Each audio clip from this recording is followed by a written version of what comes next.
কে 11টার দিকে একটা অ্যাক্সিডেন্ট ঘটে গেছে, আপনাদের চোখের সামনে পড়ে থাকতে পারে, মাওয়া টোলে পড়েছে। এত বড় একটা দুর্ঘটনা যে একটা বাস 3টা যানবাহনকে চাপা দিয়েছে, 6 জন মানুষ নিহত হয়েছে, আরো নিহতের সংখ্যা বাড়তে পারে। আমাকে মাঝে মাঝে, আমি নিজে গাড়ি ড্রাইভ করার কারণে অনেকেই বলে যে হুজুর নিজেই গাড়ি চালান, নিজেই ওয়াজ করেন, নিজেই নাটক করেন, সব নিজে করেন, কোন দিন কোন গাছে মেরে দিয়ে বসে থাকবেন।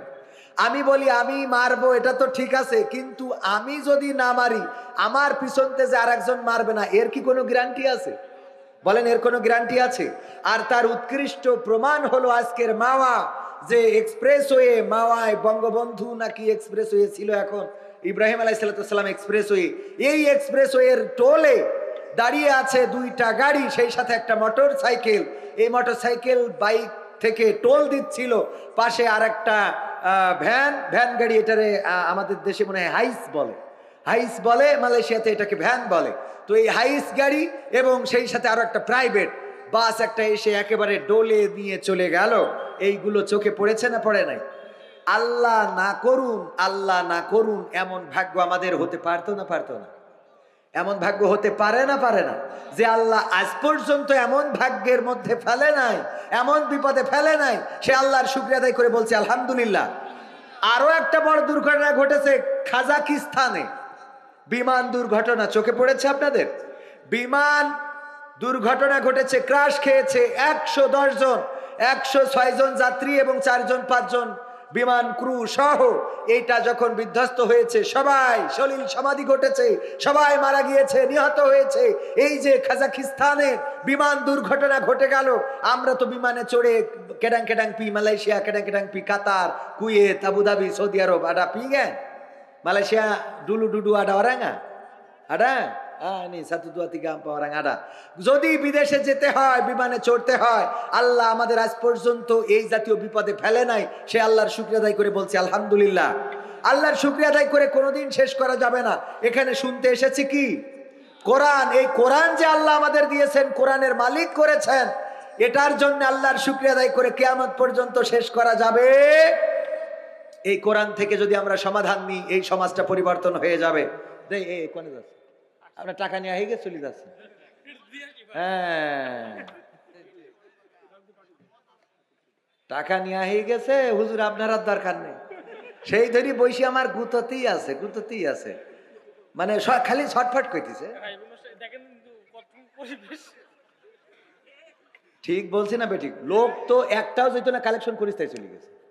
আপনি কি মনে করেন দ্বিতীয় বক্তাতে কালেকশন করতে? হ্যাঁ, ওই আমাদের আনবেন আর এই কষ্ট দেবেন। আর এই আমার ইউটিউবার ভাইরাও খুব বিপদে পড়ে গেছে, ওদের লাইভ চলে, আলোচনা চলে, তার মধ্যে যখন এই জাতীয় কাজগুলো হয় তখন ওদের খুব অসুবিধা হয়। তো এই কাজগুলো আগে থেকে গুছায় রাখতে হয়, না হলে আমারে দ্বিতীয় বক্তা করেন। আমি তো কই না যে আমার দ্বিতীয় বক্তা করা যাবে না, বোঝেননি? আমারে দ্বিতীয় বক্তা করেন। কালেকশন কত প্রকার, কি কি, কানের তা নাকের তা শোনাচ্ছেন, তুলে দিয়ে যায় পাগল খানকে দিয়ার জন্য বসে রয়েছে। বক্তা ধরিয়ে আনবেন, চাচ্ছে তা মনে আছে মানুষ, মানে ও রাগ হচ্ছে, মানে কথার কথা এরম আছে না নাই? দোয়া করছেন, তা যদি দোয়া যদি সুন্দর করে না হয়, দোয়ার মধ্যে তো একটা মায়া থাকতে হবে, যাতে ও বোঝে ও বেহেশতে 3 তলায় বসে রয়েছে। এটা দোয়া করছে, আল্লাহ ওর মাফ করে দাও, ওর জাহান্নামের 2 তলায় রাখো। টাকা দেবে? একটু বুঝাই শুনে করতে হবে, গায়ে হাত বুয়ে নরম করিয়ে। ভাই বাপ মরি গেছ না, আছে ওইখানে আছে, মানে কথার কথা, মানে একজন যদি এরকম থাকতো আর একটু বুঝাই দেবেন। নাই আবার দেখা যায় এই শিক্ষায় হুজুর আব্বাস জন্য দোয়া করে দেন, আল্লাহ কবরে কতদিন হইলো আছে, আল্লাহ তুমি জানো, পাশে বসে দিয়েছ আমার আব্বা, আগের থেকে আমি মেরি থিয়ে দিই, একটু বুঝাইয়ে তো বলবি যে আব্বা বেঁচে আছে, জ্যান্ত আছে, তার জন্য দোয়া করে। বুঝাই না বললে এই ঝামেলা হয়ে যায়। আর আমার দোয়া তো কবুলও হয়। মাঝখানে সাতক্ষীরায় একজন চিরকুট দিয়েছে, হুজুর আমার জন্য দোয়া করে দেন, আমার বিয়ে হচ্ছে না। দোয়া করে দিছি, পরে আমার মিষ্টি খাওয়াইলো যে ভাই আল্লাহ রহমত বিয়ে হয়েছে, আলহামদুলিল্লাহ। ও মা, পরের বছর আজে গেছি, বলছে হুজুর 3 মাস পরে পৌঁছে লিগে। তারপর 3 মাস পর চলে গেছে, ও কি এখন আমাকে তো সব দোয়া করি পারবো না, সম্ভব? আবার চিরকুট দেয় হুজুর, আবার আমি তোর জন্য আর দোয়া নেই, তোর জন্য দোয়া করবার ওই মেয়েটার জীবন নষ্ট। জ্বালা আছে না নাই? বাগেরহাটে ফকিরহাটে দোয়া করতে দিয়েছে হাসপাতাল থেকে, হুজুর 1000 টাকা দিলাম অমুক হাসপাতাল, একটু দোয়া করে দেন। আমি দোয়া করেছি, আল্লাহ এই এলাকায় যত মানুষ আছে সব রুগী বানাও, যাতে হাসপাতালে যেতে পারে। পরের দিন দেখি আমার পেজে মেসেজ দিয়েছে, হুজুর দোয়া করলেন কি আর হইলো কি কেন? বলছে হুজুর আমাদের আজ পুলিশ এসে 1 লাখ টাকা জরিমানা করে ঠিক আছে। তাই বলছে উল্টো কাজ করার কারণ আছে, আপনারা দিয়েছেন 1000 টাকার, সামনে যারা শ্রোতা ছিল ওরা তো 1 লাখ টাকার বেশি দিয়েছে, কথা কয় না? তাহলে দোয়া শ্রোতাকেরও কবুল হবে না? আল্লাহ কবুল করেছেন, বলেন আমিন। দোয়া কবুল করার মালিক কে? আল্লাহর কাছে চাইলে পাওয়া যায়, যারা চেয়েছেন তারা পেয়েছেন, যারা ডেকেছে তারা পেয়েছে। ইব্রাহিম আলাইহিস সালাম ফিরাউনের নমরুদের বলছিল, নমরুদ আমার ভাষা ভুল হয়ে গেছে, বলেছিল? বলেছে? বরং বলে নাই, কি বললো? ফেরেশতারা আসার পরে বলছে চলে যাও, তোমাদের দরকার নেই, তোমরা যে আল্লাহর কাছ থেকে অনুমতি নিয়ে এসেছো ওই আল্লাহ আমার অবস্থা আরো ভালো জানে, বলেন সুবহানাল্লাহ। আল্লাহ বললেন ইয়া নারু কুনি বারদাও ওয়া সালামান আলা ইব্রাহিম, ওগো আগুন তুমি আমার ইব্রাহিমের জন্য ঠান্ডা আরামদায়ক হয়ে যাও। ইব্রাহিমের জন্য আগুন ফুল বাগান হয়ে গেল। নমরুদ বলছে এদিকে এসো বিজিবি, এদিকে এসো বিডিআর, এদিকে এসো আর্মি, এদিকে এসো পুলিশ কর্মকর্তা, এদিকে এসো বিমান বাহিনী, সেনাবাহিনী, আমরা তোমাদের 16 বছর ধরে খাওয়ালাম পড়ালাম মাখালাম, আজকে কেন ছাত্রদের দমন করতে পারো না? কথা কি বোঝা গেছে? মানে ওই জায়গায় একটু উল্টাই নেন। নমরুদ বলল ওরে আগুন, এত কষ্ট করে তোরে জ্বালাইলাম, আমি আমার রাষ্ট্রীয় কোষাগার থেকে টাকা খরচ করে ক্রাশিন কিনলাম, ডিজেল কিনলাম, কাঠ কিনলাম, খড়ি কিনলাম, তারপরে তোরে জ্বালাইলাম, এত করে বিকট আগুন বানালাম, আর ওই আগুনের মধ্যে আমার শত্রু ইব্রাহিমের পোড়ালাম। ওরে আগুন, সেই তাপের কারণে আমি তোর কাছে যেতে পারি নে, আর আমার যে শত্রু তারে তুই ফুল বাগান বানায় রেখে দিছিস। কথা কি মিল আছে না নাই? আল্লাহকে ডেকেছিলেন কে? ইব্রাহিম আলাইহিস সালাম আল্লাহ ডাকে সাড়া দিয়েছিলেন, এই জন্য ওই দেশের মধ্যে থেকেছেন, আগুনের মধ্যে থেকেছেন, আল্লাহ নিরাপত্তা দান করেছেন, নিরাপদ করে দিয়েছেন। আর যারা আল্লাহকে ডাকতে পারে না মশার কাছেও তারা নিরাপদ না, আল্লাহকে যারা ডাকতে পারে না তারা পানির কাছে নিরাপদ না, আল্লাহকে যারা ডাকতে পারে না তারা বাবিল পাখির কাছে নিরাপদ না, আল্লাহকে যারা ডাকতে পারে না তারা তাদের বাবার তৈরি করা দেশেও নিরাপদ থাকতে পারে। কত কয় না পারে? কতবার বললো এই দেশটা আমার বাবার, বলেছে না বলে নাই? এই দেশ আমার বাবা দিয়ে গিয়েছে, বাবার নাম এতবার বলা হয়েছে, অতবার যদি আল্লাহর নাম বলতো তাইলে আমার দাদার দেশের হেলিকপ্টার লাগতো না, আমার আল্লাহ প্যারাশুট পাঠাই আসমানে তুলে নিত। ঠিক না বেঠে? আল্লাহরে ডাকলে ডাকে সাড়া দেয় না? দেয় না? আল্লাহর পথে যারা থাকে তারা মরলে শহীদ, বাঁচলে গাজী। ইতিপূর্বে যাদেরকে দেশ থেকে তাড়াতে চেয়েছে, দেশ থেকে পালাতে বলেছে, কেউ তো দেশ থেকে পালায় নাই, কেউ দেশ থেকে চলে যায় নাই, বরং দেশের মধ্যে থেকেছে, ফাঁসির কাস্টে ঝুলেছে, তারপরেও তাদের মুখের হাসিটা ম্লান করা যায় নাই, কারণ তারা নিজেদেরকে সঁপে দিয়েছিল আল্লাহর কাছে। তারা আল্লাহর শিখানো কালাম, আল্লাহর শিখানো বাক্যটা পড়েছিল, ইন্না সালাতি ওয়া নুসুকি ওয়া মাহইয়ায়া ওয়া মামাতি লিল্লাহি রাব্বিল আলামিন। ওরা বলেছিল ওগো আল্লাহ, ওগো আমার রব, তুমি শুনে নাও, আমার নামাজ, আমার সালাত, আমার কুরবানি, কুরবানির মধ্যে কি আছে? শুধু গরু কুরবানি, ছাগল কুরবানি নয়, কুরবানির মধ্যে সময় কুরবানি, জীবন কুরবানি, জেল খাটা সেটাও কুরবানি, ওই যে বেতের বাড়ি সেটাও কুরবানি, রিমান্ডে সেটাও কুরবানি। ওগো আল্লাহ, নিশ্চয় আমার সালাত, আমার কুরবানি, আমার জীবনের হায়াতের। আল্লামা সাঈদী জীবনের 13টা বছর কোরআনের জন্য 50টা বছর তাফসীর করেছে, আবার এই কোরআনের জন্য 13টা বছর কারারুদ্ধ জীবন যাপন করেছে, কোনোদিন অভিযোগ করে নাই, কোনোদিন বাতিলের কাছে মাথা নত করে বলে নাই আমারে ছেড়ে দাও। আল্লামা মামুনুল হক এসেছিল, আমার ছুটিপুরে যারা গিয়েছিলেন তারা জানেন, আল্লামা মামুনুল হক তিনি আমাদের অ্যাঙ্গেলের আলেম নন, তিনি জামাত ইসলামের নেতা নন, বরং তিনি হেফাজত এবং খেলাফত মজলিসের নেতা। উনি বলেছিলেন আপনারা আল্লামা দেলোয়ার হুসাইন সাঈদীকে কেমন করে চেনেন? সবাই বলল আমরা কোরআনের পাখি হিসাবে চিনি। বলল আপনারা তো শুধু কোরআনের পাখি হিসাবে চেনেন, আর আমি তাকে 2013 সাল থেকে চিনি। 2013 সালে যখন আমরা একসাথে কারাগারে ছিলাম, আল্লামা দেলাওয়ার হুসাইন সাইদি সরাসরি আমাকে বলেছিল, এই জালিম সরকার আমাকে প্রস্তাব করেছে যে তোমাকে ছেড়ে দেওয়া হবে, যদি তুমি মন্ত্রী হতে চাও মন্ত্রিত্ব দেয়া হবে, যদি তুমি অর্থ চাও অর্থ দেয়া হবে, কারাগার থেকে মুক্ত করে দেয়া হবে, গোটা বাংলাদেশের জমিনে তোমার উন্মুক্ত বিচরণ করতে দেয়া হবে, বিনিময়ে একটা কাজ তোমারে করতে হবে, আল্লাহর জমিন আল্লাহর দিন কায়েমের আন্দোলন করা যাবে না। আল্লামা সাইদি বলেছেন, ওগো মামুনুল হক, আমি বাতিলের এই প্রস্তাবকে প্রত্যাখ্যান করেছি। আমি কারাগারের এই অন্ধ কুঠুরিটাকে বেছে নিয়েছি। এই অন্ধ কুঠুরিতে এমন ভাবে থাকতেন আমার শফিকুল ইসলাম মাসুদ ভাই, সুন্দর করে বর্ণনা করেছেন। একদা এক পুলিশ বলল, মাসুদ ভাই আজকে নামাজের জন্য যখন আসবেন তখন একটা চাই নামাজ বেশি করে নিয়ে আসবেন, একটা চাই নামাজ বেশি করে আনবেন। আনার পরে ঘটনাটা বলবো। মাসুদ ভাই, শফিকুল ইসলাম মাসুদ ভাই একটা জায়নামাজ বেশি করে নিয়ে গেলেন। বলল, ভাই জায়নামাজটা আপনার কাছ থেকে নিলাম। কেন নিলাম মিথ্যা তো বলতে পারবো না, আমি কিনে তো আর দিতে পারি না। আমি কিনে যদি দিই তাইলে বলবে আপনি পুলিশের চাকরি করে কেন জায়নামাজ দেন সাইদির জন্য। ডিমান্ড কমবে না বাড়বে? আগের সময় ডিমান্ড কমে যেত, ঠিক না বে ঠিক? আগের সময় তারা চিন্তা করতো মানে কি, আসলে সাইদির পক্ষে যদি কেউ কথা বলে তাইলে তার চাকরিও চলে যাওয়ার ভয় ছিল না। এই জন্য বলল, ভাই আমি বলবো, আল্লামা সাইদির একজন শুভাকাঙ্ক্ষী এসেছিলেন, তিনি একটা জায়নামাজ দিয়ে বললেন এটা পয়সা দিবেন, এই কারণে আপনাকে আনতে বললাম, মিথ্যা বলবো না। তাই আপনি এই জায়নামাজটা দিলেন, আমি নিলাম, এটা পয়সা দেব কোরআনের পাখির কাছে। এই জন্যে যখন দেখি ওই ছোট্ট কুঠুরিটায় কোরআনের পাখি শুয়ে আছে, মাথার নিচে কোনো বালিশ নাই, হাতটা মাথার নিচে দিয়ে শুয়ে থাকে, কলিজাটা ফেটে যায়। আহারে, এই মানুষটা কোরআনের জন্য এতদিন বয়ান করলেন, এত কথা শোনালেন, যার বয়ান শুনে কত তরুণ যুবক আল্লাহর পথে এসেছে, যার বয়ান শুনে মানুষেরা দিনের পথের দিশা পেয়েছে, যার বয়ান শুনে হিন্দুরা মুসলমান হয়েছে, খ্রিস্টানেরা ধর্ম ত্যাগ করে ইসলাম ধর্মের মধ্যে এসেছে, অন্য ধর্মাবলম্বীরা তারা ইসলামের শাশ্বত বাণীটারে গ্রহণ করে নিয়েছে। এই মানুষটা আজকে হাতটা মাথার নিচে দিয়ে ঘুমায়, অথচ এই মানুষটার কদর করা দরকার ছিল। এই জায়নামাজটা দিয়ে বলবো যে, মুহতারাম, এই জায়নামাজটা একটু ভাঁজ করে আপনার মাথার নিচেই দিয়ে ঘুমাবেন। এই ছিল কোরআনের পাখির জেলখানার জীবন। এই জেলখানার জীবনে থেকেও 13টা বছর পরে যখন বের করা হয়েছে, 13টা বছর পরে ষড়যন্ত্রমূলক ভাবে হাসপাতালে নিয়ে ইনজেকশন পুশ করে শহীদ করা হবে, আমার দাদা বাবুদের প্রেসক্রিপশনে এই কাজ করার জন্য যখন নিয়ে গেল, আল্লামা সাইদির মুখটা মলিন ছিল। কথা কয় না মলিন কি ছিল? না, মলিন ছিল না, বরং আল্লামা সাইদি এমন হাসি দিয়েছেন যে হাসি সকল মানুষের হৃদয়ের মধ্যে গেঁথে আছে না নাই?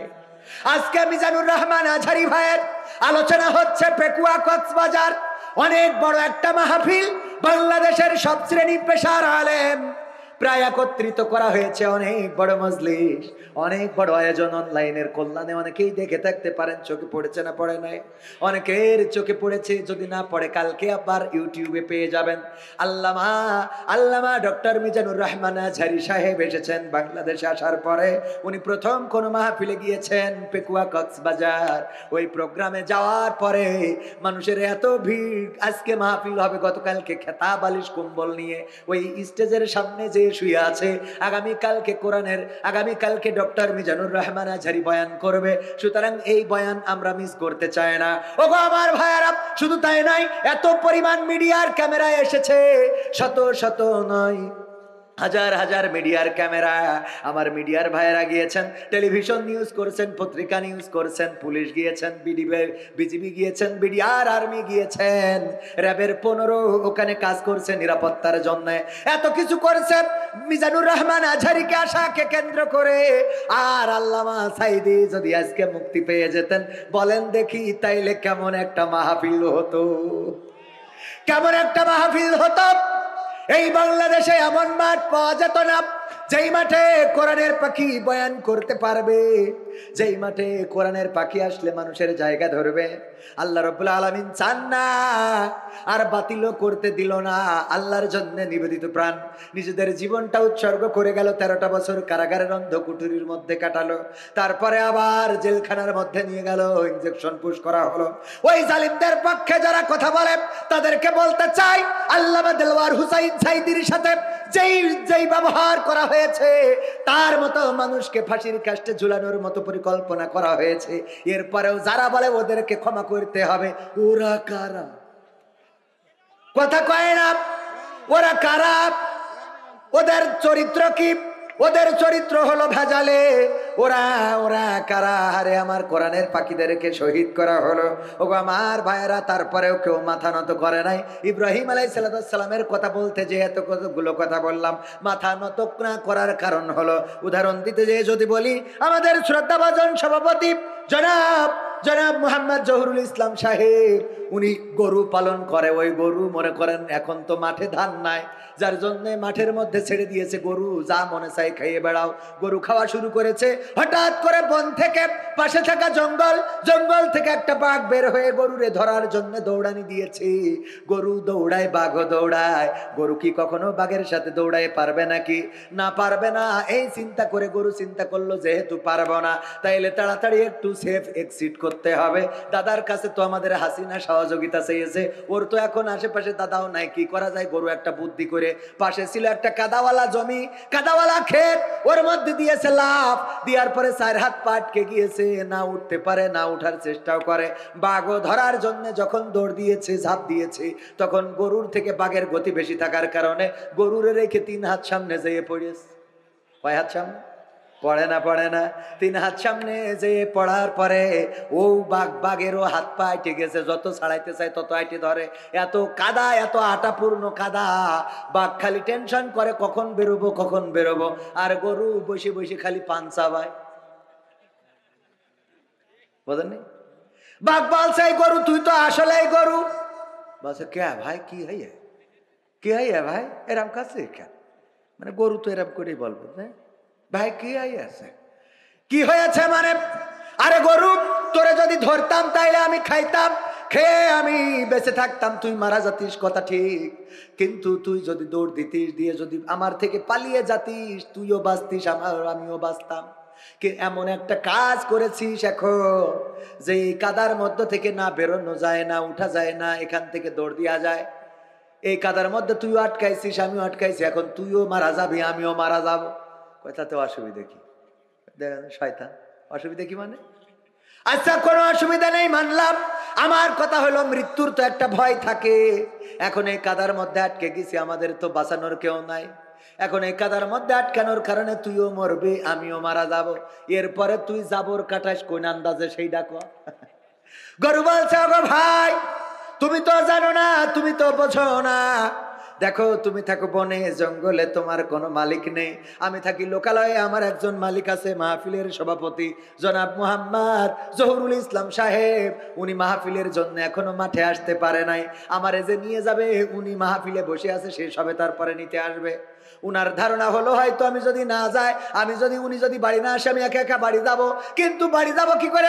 তুমি তো আমারে আটকাইছো। এখন তো যাওয়ার কোনো কায়দা নাই, কাদায় আটকাই গেছি। আমার সভাপতি যখন বাড়িতে আসবে, মালিক যখন বাড়িতে আসবে, আমার গোয়াল ঘরে লাইট মেরে দেখবে যে আমি ওই ঘরে নাই। এটা দেখার পরে আমার খোঁজার জন্য মাঠে আসবে। এসে যখন ওই 5 ব্যাটারির টর্চ লাইট মেরে দেখবে যে আমি আর তুমি এক জায়গায়, তুমি আমারে তাড়াইয়ে কাদার মধ্যে আটকাই চাও, আমারে তো ছাড়াবে, আর তোমার এখানে বাড়িয়ে কবর দিয়ে তারপরে যাবি। ঠিক না বেঠে? এখন বলো দেখি, এখন বলো, আমি জাবর কাটাবো নাকি তুমি কাটাবা? আমার জাবর কাটানো আসে, কারণ আমার মালিক আছে, আমার অভিভাবক আছে, আমার বিপদে মুসিবতে কষ্টের সময় সে দেখে। আমি অসুস্থ হইলে ডাক্তার ডাকে, আমার বাছুর হওয়ার সময়, আমার সিজার করা লাগলে আদিনই নিয়ে যায়। মানে কথার কথা আর কি। হাসপাতালে যদি নিয়ে যাওয়ার ব্যবস্থা হয়, এরম নিয়ে যাবে না? নিয়ে যাবে।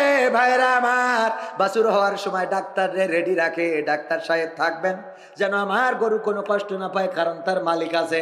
ওগো আমার ভাইয়েরা, তেমনি ভাবে যারা আল্লাহকে মালিক মেনে নিয়েছে, যারা আল্লাহর কাছে নিজের মাথাটা নত করে দিয়েছে, যারা বলেছে ইন্না সলাতি ওয়া নুসুকি ওয়া মাহইয়ায়া ওয়া মামাতি লিল্লাহি রাব্বিল আলামিন, আল্লাহ রাব্বুল আলামিন তাদের জন্য যথেষ্ট হয়ে যায়। তারা যখন বিপদে পড়ে, সেখানেও আল্লাহ আছে। তারা যখন সুখে থাকে, সেখানেও আল্লাহ আছে না নাই? ঘরের মধ্যে আল্লাহ আছে না নাই? আবার মসজিদে আল্লাহ আছে না নাই? বাংলাদেশে আল্লাহ আছে, মালয়েশিয়ায় আল্লাহ আছে, সৌদি আরবে গেলে সেখানেও আল্লাহ আছে।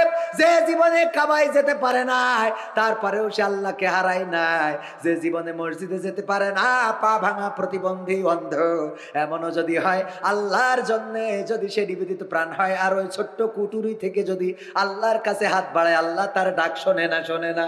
কিন্তু যাদের আল্লাহ নাই, যাদের অভিভাবক দাদারা ওরা সংসার ধরে বললো হেলিকপ্টার পাঠাও, আমাদের তো দেখার মতো লোক নাই, কারণ ওরা জানে এই বাংলাদেশে আল্লাহ আছে, দাদা নাই। ঠিক না বেঠে? আল্লাহ আছে, দাদা নাই। এই জন্য দাদারে বলে দাদা পাঠাও পাঠাও। আর ওই দেশে যাওয়ার পরে কি ঘটে গেল, আমার পেঁয়াজ ব্যবসায়ীরা কান্নাকাটি করছে, আমাদের এই পেঁয়াজ আর কেউ কিনছে না দাদা, অনেক কম দামে বেচতে হচ্ছে দাদা, আমাদের খুব কষ্ট যাচ্ছে, আমরা এই পেঁয়াজ বাংলাদেশে রপ্তানি করতে পারছি না, এর জন্য আসলে আমাদের খুবই কষ্ট হচ্ছে। ঠিক না বেঠিক? আমি কই কষ্ট তো হবে, রপ্তানি করবি কি? আমরা পেঁয়াজ ছাড়া রান্না এইটা আমাদের নেত্রী শিখায়, তারপর ওই দেশে গেছে। কথা কয় না, পেঁয়াজ ছাড়া রান্না আমরা শিখে ফেলিছি রে। সুতরাং এখন নেত্রী আছে, ও দেশেও পেঁয়াজ ছাড়া রান্না শিখাবে। তোদের পেঁয়াজ কেনার মতো মানুষ পাওয়া যাবে নারী। ঠিক না বেঠে? পেঁয়াজ ছাড়া রান্না তো শিখে বসে আছি। আমাদের গরু লাগবে না, তোদের গরু আর দরকার নাই, কারণ আমরা কাঁঠাল দিয়ে গোশত খাইতে পারি। ঠিক না বেঠে? কাঁঠাল দিয়ে গোশত খাওয়া, বার্গার বানানো শিখলাম। তারপরে আমরা কাঁচামরিচ বর্ষাকালের জন্য শুকনোর সময় কাঁচামরিচ শুকিয়ে রেখে ফ্রিজে থুয়ে দিতে হয় শিখলাম। এরপরে আমার আতিকুর ভাই, আমাদের ভাবি বলল যে ভাবি বলল ভাই বলেনি, বলছে তুমি আমার একটা আইফোন কিনে দিবা। অনেক কষ্ট করে ওয়াজ মাজ করে ব্যবসা করে কষ্ট করে একটা আইফোন কিনে দিয়েছে। যেদিন কিনে দিয়েছে ওই দিন টেলিভিশনে দেখে, বলছে এই মোবাইল কে দিয়েছে? এইবার ধরেছে ভাই, তুমি সরকারি তাই নিয়ে দিছো আমার। বলেন এর সংসার ঠিক রাখা সম্ভব? মানে সংসারের মতো ভেজাল ঢুকে গেছে। এই মোবাইল কে দিয়েছে? আমরা কষ্ট করে কিনি আর নাম হয় সরকার। ঠিক না বেঠে? এমপিরা সব কোথায় গেল,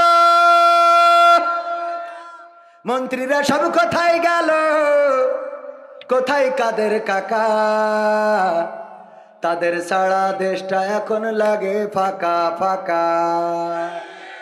আমার আলোচনার বিষয় এই গানটা। কেন এই গান? আল্লাহ রাব্বুল আলামিন সূরা সফের নম্বর পারার, যদি ভুল না বলি 61 নম্বর সূরা, 61 নম্বর সূরা 28 নম্বর পারার 2 এবং 3 নম্বর আয়াতে বললেন, ইয়া আইয়ুহাল্লাযীনা আমানু লিমা তাকুলুনা মা লা তাফআলুন। ও গো ঈমানদারেরা শোনো, তোমরা এমন কোন কথা বলো না যা তোমরা কাজে পরিণত করো না। কাবুরা মাকতান ইনদাল্লাহি আন তাকুলু মা লা তাফআলুন। আমার আল্লাহ বললেন, আল্লাহর কাছে এটা অত্যন্ত অপছন্দের, অত্যন্ত ঘৃণার, অত্যন্ত রাগের, অত্যন্ত ক্রোধের, যে তোমরা মুখে যা বলো কাজে তা পরিণত করো না। আল্লাহ রাব্বুল আলামিন এই আয়াত বলেছেন সূরা সফের 2 এবং 3 নম্বর আয়াতে। আর এখন দেখেন বাস্তবতার সাথে মিলাই নেন। আমার হযরত কাদের হাফিজাহুল্লাহ, ওবায়দুল কাদের হাফিজাহুল্লাহ বলল, পালাবো না, প্রয়োজন হলে ফখরুলের বাসায় গিয়ে উঠবো, জায়গা দেবে? ঠাকুরগাঁওয়ে বাসা আছে না? আমি সেই ঠাকুরগাঁওয়ে গেলাম, খোঁজ দিলাম এখানে এসেছে নাকি, বললো না আসে নাই। আবার পালাই নাই, তা গেল কানে? কথা কয় না। তাহলে কি আল্লাহর কথার সাথে ওর কাজের মিল আছে? কথা কয় না আছে? আল্লাহ বললো এমন কথা বলো না যা কাজে পরিণত করো না। আল্লাহর কাছে এটা অত্যন্ত ঘৃণার অপছন্দের, যে তোমরা মুখে যা বলো কাজে তা পরিণত করো না। আমার কাদের কাকা বললো, এরপরে আমার ওই যে শামীম ওসমান রাহিমাহুল্লাহ, সে কি বললো, খেলা হবে, খেলা হবে, আসো খেলবো, খেলা হবে, আসো খেলবো। আমার নেত্রী বলল, শেখ হাসিনা পালাই না, বলেছে না বলে নাই? তা পালাই না, তাহলে আমরা ইন্টারনেট যেই পলক বন্ধ করে দিলে অমনি এক ঝলক আসলো, শুনলাম যে হ্যাঁ মুরব্বি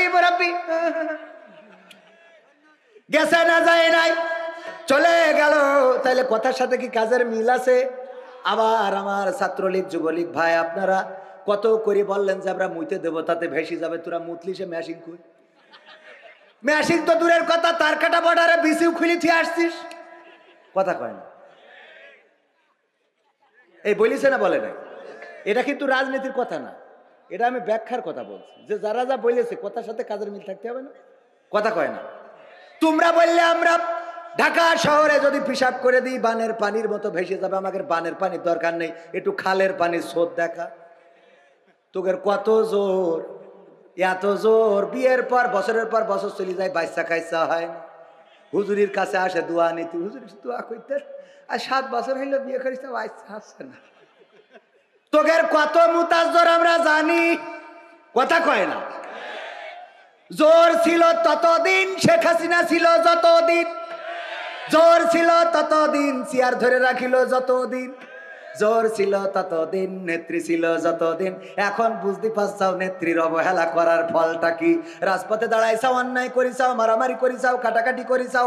ওরে বাবা, অনেক স্টেজ থেকে জুতোটাও নিতে দাও নাই, অনেক রকম করেছো, নির্যাতন করলে, নিষ্পেষণ করলে, কোরআনের পাখিদেরকে ফাঁসির কাস্টে ঝুলালে। আমরা তো কষ্ট সহ্য করি কার জন্যে? কার জন্যে? সুতরাং আমাদের জেলখানায় দিলেও ভালো লাগে, আমাদের ফাঁসির কাস্টে দিলেও ভালো লাগে। আমরা ফাঁসির কাস্টে যাওয়ার আগে বলি আমরা লুঙ্গি পরে যাব। সন্তানকে ডেকে বলি, ওগো খোকা বলো দেখি লুঙ্গি পরে যাব নাকি পায়জামা পরে যাব?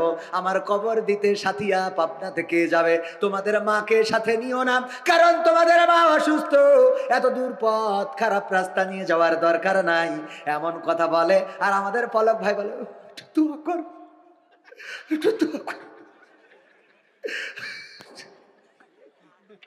ঠিক না বেঠে? ওরে দোয়া এখন দোয়া লাগে কেন? নেট বন্ধ করার সময় মনে ছিল না? ইন্টারনেট না থাকলে দোয়া করবো কি করে? কথা কয় না। এমপিরা সব কোথায় গেল? মন্ত্রীরা সব কোথায় গেল? কোথায় কাদের কাকা? তাদের ছাড়া দেশটা এখন লাগে ফাঁকা ফাঁকা, ওদের ছাড়া দেশটা এখন লাগে ফাঁকা ফাঁকা। পালাবে না পালাবে না, যাই না তবু দেখা, পালাবে না পালাবে না, যাই না তবু দেখা। তাদের ছাড়া দেশটা এখন লাগে ফাঁকা ফাঁকা, ওদের ছাড়া দেশটা এখন লাগে ফাঁকা ফাঁকা। আইন মন্ত্রী আটকে গেল আইনেরই ফাঁকে, দাড়ি ছাড়া দরবেশের ভণ্ড ভণ্ড লাগে। আইন মন্ত্রী আটকে গেল আইনেরই ফাঁকে, দাড়ি ছাড়া দরবেশের ভণ্ড ভণ্ড লাগে। শুনছি কত নেতা নেত্রী খাইতেছে ভাই ডান্ডা, বিচারপতি কালামানিকের ফাটিয়েছে আন্ডা। পলকের ঝলক গেল, পলকের ঝলক গেল থামিয়ে নেটের চাকা। তাদের ছাড়া দেশটা এখন লাগে ফাঁকা ফাঁকা, ওদের ছাড়া দেশটা এখন লাগে ফাঁকা ফাঁকা। কই গেল সেই সংসদেতে মমতাজের গান? কোথায় গেল হযরত বালা শামীম ওসমান? কই গেল সেই সংসদেতে মমতাজের গান? কোথায় গেল হযরত বালা শামীম ওসমান? ইনু মেনন্দি পুমনি আছে কারাগারে, বাপ করিলেও পাপ কখনো ছাড়ে কি আর তারে।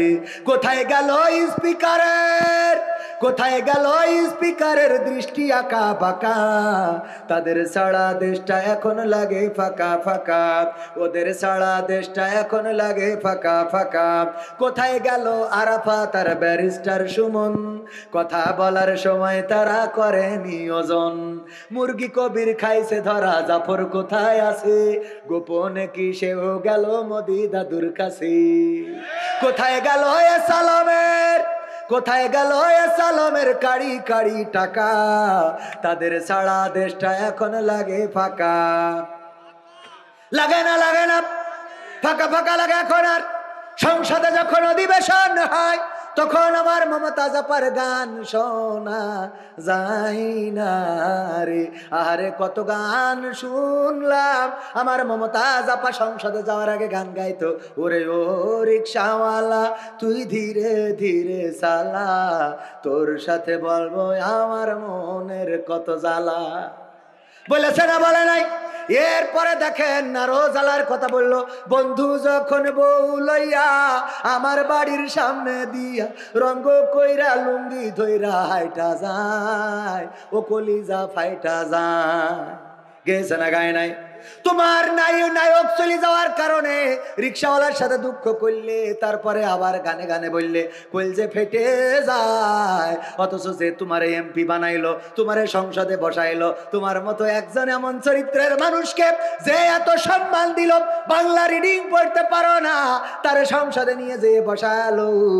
আর সেই নেত্রী যখন চলে গেল, তখন তুমি কোনো গান গায় আইলা না রে। তোমার মতো বেঈমান হয় না, মুনাফিক হয় না, নেমুখারাম হয় না, তোমার মতো স্বার্থপর ওরে মমতাজ বাংলার জমিনে আর একটাও দেখি নাই, দেখি নাই। আমি বলি তুমি যদি এখনো পারো তাইলে গান গাও আমার সোনার ময়না পাখি। কোন বা দোষে দাদার কাছে গো আমরা দেশে কেমনে থাকি রে আমার কলজের ময়না পাখি। ঠিক না বেঠে? তবে গাই নাই এমন না, এখন গাই। কি গান গাই রে বলে, গোপনে যেয়ে পায়খানা ঘরে যেয়ে, ঘরে ওই যে বিল্ডিং এর ছাদের পরে যেয়ে বলে, ও আমার দরদি আগে জানলে তোর ভাঙা নৌকায় চড়তাম না, ভাঙা নৌকায় চড়তাম না, আর এই বিপদে পড়তাম না। ওরে বর্ডারেতে খাইলাম ধরা, বিসিটাও তো পাইলাম না। আগে জানলে তোর ভাঙা নৌকায় চড়তাম না। ঠিক না বেঠে? এমন ভাঙা নৌকায় চড়লে তো এমন কান্নাকাটি করা লাগবে। ওগো আমার ভাইয়েরা, ওগো আমার মায়েরা, বোনেরা, ওগো আমার কলেজের টুকরা যুবকেরা, এখানে অনেকে এসেছেন দাঁড়ানো যুবক, ডানে বামে কালেকশন করলে লোক চলে যায়, কিন্তু টাকা চাওয়ার পরেও আমার যুবকেরা, কলেজের টুকরারা দাঁড়ানো। কয়েকটা মেসেজ আমি আমার যুবকদের দিতে চাই। আমি তো ওই হুজুরের মতো, কফিউর রহমান আজাহারির মতো না হাজারির মতো বলতে পারি না যে একটা মেসেজ ডুরাপ করে দিলাম। আমি ডুরাপ করতে পারি না। আমি তোমাদের কয়েকটা দাবি জানাই, যেখানে যাই। 5টা দাবি। কয়টা? যুবকরা আমার 5টা কাজ করে দিতে হবে। 1 নম্বর কাজ হলো নামাজ ছাড়া যাবে না। নামাজ যদি পড়তে পারেন, আল্লাহ রাব্বুল আলামিনের নবী বলেছেন নামাজের প্রথম হিসাব যেটা নেওয়া হবে সেটা হলো নামাজের হিসাব। নামাজের হিসাবে যদি কেউ উতরে যায় তাইলে অন্য হিসাবগুলো একটু সহজ হয়ে যাবে। আর নামাজে যদি কেউ ফেল মারে রে তাইলে অন্য সকল হিসাবগুলো কড়াই গন্ডায় নেয়া হবে রে। এই জন্য 1 নম্বর কাজ হলো তুমি যাই করো তাই করো। লাইলাতুল ফেব্রুয়ারি 14 ফেব্রুয়ারি তুমি যা করো করো, করতে পারবো না, যদি করো তাও নামাজ ছাড়া যাবে না। যারা এই ভুল করো তারপরে নামাজটা ছেড়ে না, কারণ নামাজ ইন্নাস সালাতা তানহা আনিল ফাহশাই ওয়াল মুনকার, আল্লাহ বলছে যে নিশ্চয় নামাজ অশ্লীল খারাপ কাজ থেকে বিরত রাখে। তার মানে ও নামাজি যদি হয় তাহলে ও লাইলাতুল ফেব্রুয়ারিতে আর তাহাজ্জুদ পড়বে না। ঠিক না বেঠে? এই জন্য 1 নম্বর কাজ কি? নামাজ আদায় করতে হবে। 2 নম্বর কাজ হলো টাকনুর উপরে কাপড় পরতে হবে। বিশ্ব নবী সাল্লাল্লাহু আলাইহি সাল্লাম বলেছেন যদি কেউ অহংকার বশত টাকনুর নিচেই কাপড় পরিধান করে ওই অংশটুকু জাহান্নামে যাবে, কেটে তো আর ঢোকানো হবে না, অংশের কারণে সে জাহান্নামে যাবে। আর যদি আবু তালিবের মতো জাহান্নামের সবচেয়ে অল্প শাস্তি আগুনের জুতা পরানো হয় তাও কষ্ট আছে না নাই? এই জন্য টাকনুর উপরে কাপড় পরতে হবে। 3 নম্বর কাজ হলো এই দাড়িটারে কি করতে হবে? এই দাড়িটারে রাখতে হবে। সে শেভ করা যাবে না, সেভ করতে হবে। সেভ করতে হবে, রেখে দিতে হবে। দাড়িটারে সংরক্ষণ করতে হবে, কাটা যাবে না। দাড়িটারে সংরক্ষণ করবেন, ছোট বড় যাই হোক। অনেকেই বলবে হুজুর আপনার ছোট বিলে নিজেরটা ছোট বড় বলছেন, যেহেতু আমার আমল নেই সুতরাং ডাইরেক্ট ছেড়ে দিতে বলবো না। আমার যেটা আমল নেই বলি লাভ আছে? আমার যতটুকু আছে ততটুকু অন্তত করেন, যদি তাও না পারেন এর থেকে ছোট করলেও করেন, কিন্তু দাড়ি রাখেন। আর গেল 3 নম্বর। 4 নম্বর কাজ হলো, 4 নম্বর কাজ হলো সৎ কাজের, নেক কাজের, ভালো কাজের আদেশ দিতে হবে। মনে থাকবে? এটা আমার দাবি। আল্লাহ রাব্বুল আলামিনও এই অ্যাঙ্গেলে কথা বলেছেন, আল্লাহর নবী সাল্লাল্লাহু আলাইহি সাল্লাম এই অ্যাঙ্গেলে কাজ করে গিয়েছেন। তার 5 নম্বর হলো অসৎ কাজ যেখানে বাধা দিতে হবে সেখানে। মনে থাকবে, কফির দোকানে গিয়েছেন, হঠাৎ যদি দেখেন দুইজন কপত কপতি বসা খুব রোমান্টিক হাত ধরে আছে একে অপরের, যে বলবেন তোকে লাইসেন্স দেখা, বলা যাবে যুবকেরা? বলা যাবে? ও লাইসেন্স দেখা বলবে কি ও নিজেই তো আর একটা সাথে করে নিয়ে গেল। ঠিক না বে ঠিক? আছে না নাই? এই বিয়ে করেছিস কিনা, এই ক্যান্টিনে হাত ধরেছিস, বৈধতা কোথায় পেয়েছিস? এটা বাংলাদেশ, হাজারো শহীদের রক্তে ছিনাত এই বাংলার জমিন। সুতরাং এই জমিনে অন্যায় ভাবে একজন আর একজনের হাত ধরে বেড়া বাতা হতে পারে নারী। মনে থাকবে, এই জাতীয় কাজগুলো যদি যুবকরা জেগে ওঠে, যাকে নিয়ে যাবে এরম হাত ধরি রাস্তা কলেজের পাশ দিয়ে হাঁটতেছে, যে বলতে হবে ভাই আপনার বউ না গার্লফ্রেন্ড? তাহলে হাত ছাড়েন, নাই বারোয় টানা করি ফেলবো একেবারে। বলতে পারবেন? বলবেন কি নিজের পাশায় গু থাকলে তো সমস্যা। মনে থাকবে ইনশাআল্লাহ। আল্লাহ কবুল করুন, বলেন আমিন। সম্মানিত ভাইয়েরা, আমার লেখা সঙ্গীতের বই আমাদের ক্যামেরা পার্সন আছে, যদি নিতে চান 101টা সঙ্গীত আছে। মা বোনেরা রয়েছেন পর্দার অন্তরালে, তাদের ব্যাপারে একটু কথা বলা দরকার ছিল। প্রবাসীরা অনেক টাকা দিয়েছে, প্রবাসীদের সঙ্গীতটা শোনাবো, শুনবেন ইনশাআল্লাহ? এই ওঠা যাবে না, বসেন। এই যদি বলি যে শেষ করবো, আর মাথায় কাজ করে না। এই যে যুবকেরা দাঁড়ায় রয়েছে, এখনো দাঁড়ায় রয়েছে, আপনারা বসে রয়েছেন, তা উঠে যাচ্ছেন মানে? আমার বাংলাদেশের প্রবাসীদের গল্প বলি শোনো, এ গল্প তো কল্পনা নয়, তোমরা কি তা জানো? ও ভাই, এ গল্প তো কল্পনা নয়, তোমরা কি তা জানো? আমার বাংলাদেশের প্রবাসীদের গল্প বলি শোনো। পল্লী গায়ের দুরন্ত ছেলে বাপে ডাকে খোকা, হঠাৎ করে ঢুকলো মাথায় বিদেশ যাওয়ার পোকা। রোগে শোকে ক্লান্ত পিতা খাটার নাই উপায়, বেকার ছেলের এমন কথায় বাবাও দিল সাই। ক্ষেতের জমি হালের গরু বিক্রয় করে দিয়ে বাকি টাকা করলো পূরণ মায়ের গহনা নিয়ে। অনেক আশা বুকে বেঁধে ছাড়লো যখন বাড়ি, সে যে কি বেদনা বিধুর ছিড়ল যেন নারী। মায়ে কান্দে, ভাইয়ে কান্দে, কান্দে আপন জন, চোখের জলে বুক ভেসে যায়, শক্ত করে মন। এমন মানুষ কোন সে জনাব, এমন মানুষ কোন সে জনাব, তোমরা কি তা জানো? আমার মহেশপুরের প্রবাসীদের গল্প বলি শোনো, আমার ঝিনেদা জেলার প্রবাসীদের গল্প বলি শোনো। বিমানেতে বসে খোকা জানালারি পাশে, নীল আকাশে তাকিয়ে দেখে মায়ের ছবি ভাসি। আসল দিয়ে চোখ মুছে মা প্রভুকে যে বলে, আল্লাহ তুমি ভালো রেখো আমার কোলের ঝিলি।